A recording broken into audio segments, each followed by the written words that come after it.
Thanks. പക്ഷേ കൈ കഴുകാൻ മറക്കരുത്. നമ്മുടെ മാർക്കറ്റിൽ നിന്ന് വാങ്ങിയതാണ്. എൻഡോസൾഫാൻ, എക്കാലെക്സ്, ക്ലോറോഡെയിൽ, ഫംഗിസൈഡ്. കെമിക്കൽ കോക്ടെയിലാണ് ഓരോരുത്തരുടെയും കയ്യിൽ പറ്റിയിരിക്കുന്നത്. Liver kidney dysfunction, asthma, depression, പിന്നെ cancer. Please be very sure that you wash your hands.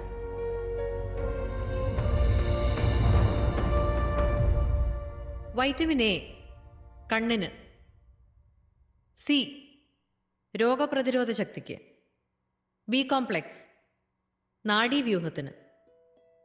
പക്ഷെ അത് പഴയ കഥ. നമ്മുടെയൊക്കെ പൂർവികർ പറമ്പിലിറങ്ങി പണിയെടുത്തിരുന്ന കാലത്തോളം പഴക്കമുള്ള മുത്തശ്ശി കഥ.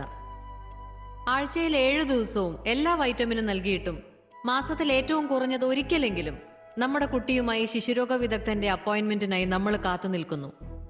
പനിക്കും ജലദോഷത്തിനും വിളർച്ചയ്ക്കും വയറുവേദനയ്ക്കും ഒക്കെ അദ്ദേഹം മരുന്ന് കുറിച്ച് തരുമ്പോൾ തൽക്കാലം അത് കുറയുന്നത് കണ്ട് നമ്മൾ ആശ്വസിക്കുന്നു.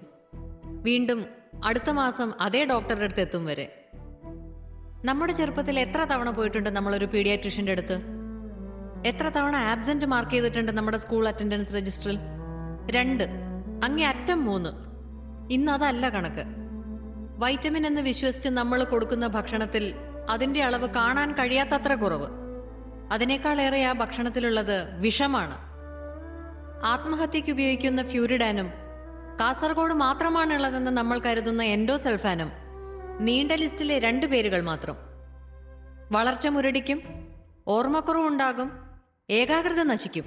മാർക്ക് കുറയുന്നതിൽ കുട്ടികളെ മാത്രം കുറ്റപ്പെടുത്തരുത്. മക്കളുണ്ടാവാൻ ധ്യാനത്തിനും തീർത്ഥാടനത്തിനും പോകുന്ന ദമ്പതികൾ കാരണം തേടി ദൈവത്തോളം ചെല്ലണമെന്നില്ല. പൊള്ളാച്ചിയിലെ മൈസൂരിലെയും കൃഷിസ്ഥലങ്ങളിൽ അതിനുള്ള ഉത്തരം കിടപ്പുണ്ട്. കേരളത്തിലേക്ക് അയക്കുന്ന പച്ചക്കറികളിൽ കുത്തിവെക്കുന്ന ഹോർമോണുകളുടെയും ആന്റിബയോട്ടിക്കുകളുടെയും രൂപത്തിൽ. കണക്കുകൾ അവിടെയും തീരുന്നില്ല.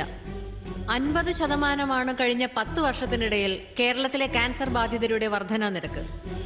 ഇവിടെ ഇന്ന് ഈ കൂടിയിരിക്കുന്ന നമ്മുടെ ബന്ധുക്കളിലോ പരിചയക്കാരിലോ ഒരാൾക്കെങ്കിലും ക്യാൻസർ ഉണ്ടായിട്ടുണ്ടെന്ന് അർത്ഥം.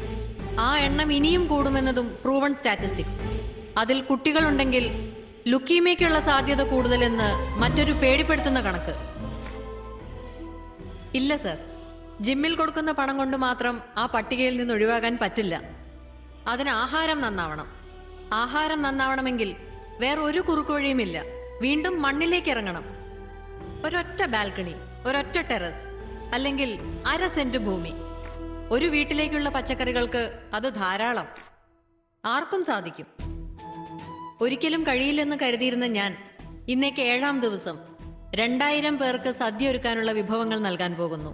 വെറും 10 ടെറസിൽ നിന്ന്.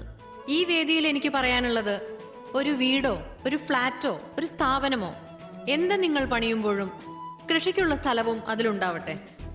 നോക്കാൻ സമയമില്ല എന്ന് ഉടമസ്ഥർ പറഞ്ഞാൽ ആശുപത്രിയിൽ കിടക്കേണ്ടി വരുന്നതിന്റെ 100-1 സമയം വേണ്ടിവരില്ല എന്നവരെ ബോധ്യപ്പെടുത്തുക.